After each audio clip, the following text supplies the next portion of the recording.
दोस्तों आदाब, नमस्ते, सत श्री अकाल। मैं राहिल चौधरी और आप सभी का स्वागत है मेरे यूट्यूब चैनल एम मोटिवेशन में। दोस्तों, मैं आज आपके सामने एक हार्ट टचिंग, एक इमोशनल स्टोरी लेकर के पेश हुआ हूँ। इस कहानी का नाम है एक पिता की इमोशनल कहानी। तो दोस्तों शुरू करता हूँ। यह स्टोरी शुरू होती है जब मैं यानी लड़का घर से गुस्से में बड़बड़ाता हुआ निकल आया था और बस स्टैंड की तरफ आगे बढ़ने लगा। मैं मन ही मन बड़बड़ा रहा था, यानी कि लड़का मन ही मन बड़बड़ा रहा था। पता नहीं कितने पैसे छुपा के रखे हैं मेरे पिताजी ने, लेकिन मेरे लिए एक बाइक तक नहीं ले सकते। अब मैं यहाँ से चला जाऊँगा, यानी कि लड़का कह रहा है कि मैं अपने घर से चला जाऊँगा, घर को छोड़कर चला जाऊँगा और तब तक वापस नहीं आऊँगा जब तक मैं खुद के पैसों से बाइक नहीं खरीद लेता। इतना सोच ही रहा था, तभी मेरे पैर में मुझे कुछ चुभने का एहसास हुआ। यानी कि इतना सोच ही रहा था, लड़का घर से निकल चुका था और रास्ते में चलते चलते इतना सोच ही रहा था कि उसके पैर में कुछ चुभने का एहसास हुआ। नीचे देखा तो समझ आया कि जल्दबाजी में उसने पापा के जूते ही पहन रखे थे। यानी कि वो जल्दबाजी में भूल गया कि उसने पापा के ही जूते पहनकर वो घर से निकल आया था। उन जूतों में एक कील उभरी हुई थी जो उसके पैर में चुभ रही थी और उसने चुभते चुभते उस पैर को घायल कर दिया था। लेकिन उस समय गुस्सा अधिक था तो मैं बड़बड़ाते हुए आगे बढ़ गया। यानी कि गुस्से में लड़का बड़बड़ाते हुए आगे बढ़ गया। एकाएक उस लड़के को याद आया कि मैं पापा का पर्स भी साथ ले आया हूँ। उसने अपने पैंट के जेब में हाथ डालते हुए उसने ये महसूस किया, पर्स निकाला तो पता चला कि वो पर्स भी पापा का ही है। मेरे खुराफाती दिमाग में, यानी कि लड़के के खुराफाती दिमाग में एक ख़याल आया, क्यों ना आज पापा का पर्स चेक किया जाए, जिसे आज तक उन्होंने किसी को हाथ तक नहीं लगाने दिया। दोस्तों, पता नहीं कौन सा खजाना छुपा है इस पर्स में जो किसी को हाथ नहीं लगाने देते थे। यानी कि पिताजी कभी भी अपने पर्स को हाथ नहीं लगाने देते थे। जब मैंने पापा का वह पुराना पर्स खोल कर देखा तो उसमें पैसे तो नहीं मिले, लेकिन पैसों की जगह एक डायरी रखी हुई थी। तब मैंने सोचा, ओह, यानी कि लड़के ने सोचा, ओह, तो यहाँ ख़जाना छुपा रखा है। यानी कि उस डायरी में अपनी गुप्त बातें जो छुपाने की हैं उसमें नोट कर रखी हैं पापा ने।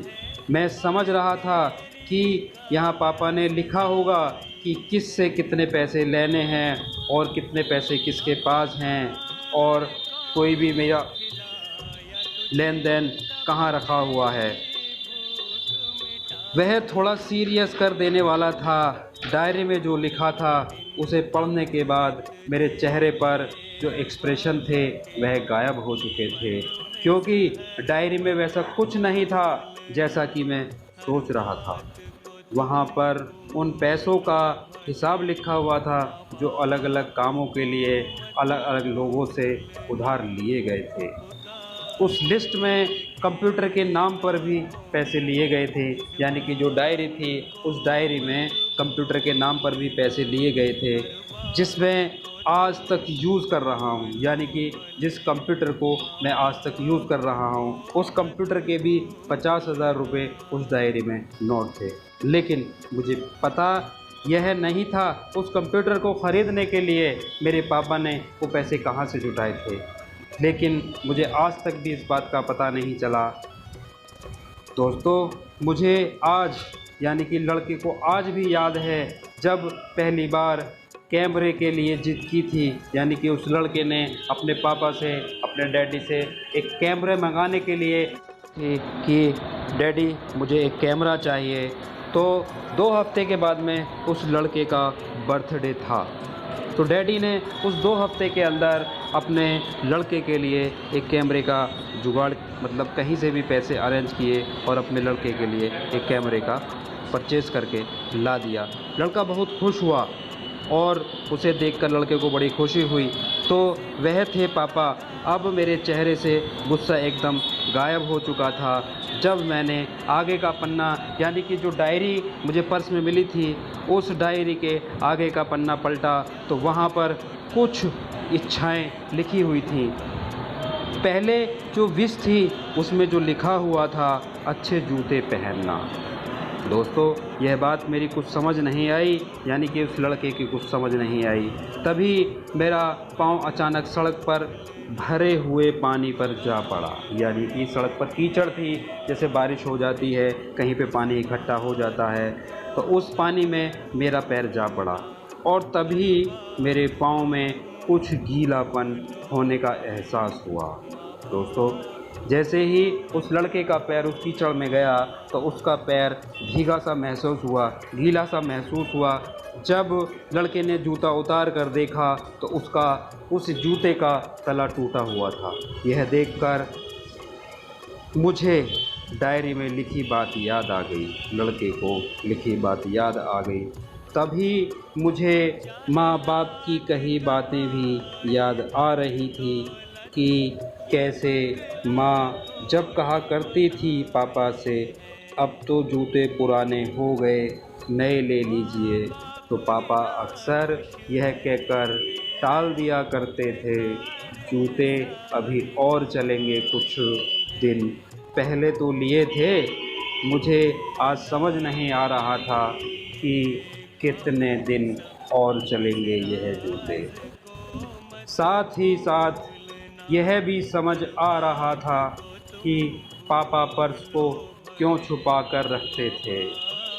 पापा कभी भी पर्स को सामने नहीं लाया करते थे, किसी को देखने नहीं दिया करते थे। तभी उस डायरी को पढ़ते हुए बस स्टैंड पर पड़ी बेंच पर आकर बैठ गया। अब उस डायरी का आखिरी पन्ना बचा हुआ था। उस पन्ने को जब लड़के ने पलट कर देखा तो वहाँ कल की डेट लिखी हुई थी। तारीख के नीचे लिखा हुआ था 50,000 रुपये के लिए। बस इतना पढ़ा और दिमाग सन्न रह गया। दोस्तों, लड़के ने इतना पढ़ा और लड़के का दिमाग सन्न रह गया। अब लड़के के मन में कोई शिकवा, कोई गिला नहीं बचा था। दोस्तों, बात अगर किसी को कोई समझाई जाए तो समझ नहीं आती। दोस्तों, अब लड़के का कोई गिला शिकवा बाकी नहीं बचा था। बस लड़की की आंखों में आंसू चल रहे थे। मुझे आज तक नहीं पता था तब मैं क्यों रोए जा रहा था।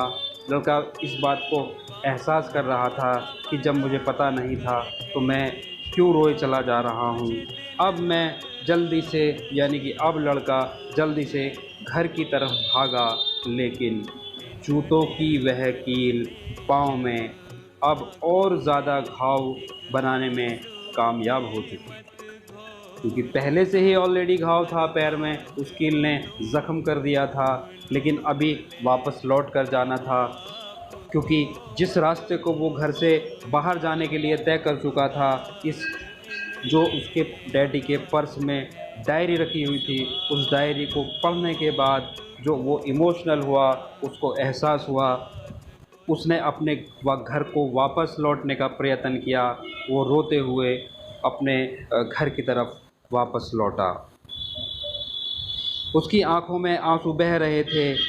अब मैं जल्दी से घर की तरफ भागा, यानी कि लड़का घर की तरफ लौटा, लेकिन जूतों की वह कील घाव कर दिया कि उससे चला तक नहीं जा रहा था। फिर भी वो उस घाव को, उस दर्द को भूलकर लड़खड़ाता हुआ आगे की तरफ बढ़ दिया। जैसे ही वो घर पहुंचा, जैसे ही लड़का घर पहुंचा तो पापा उसके घर पर नहीं थे। लड़का समझ गया कि वह कहाँ गए होंगे। लड़का सीधे पास वाली बाइक की एजेंसी पर चलने के लिए रेडी हो गया।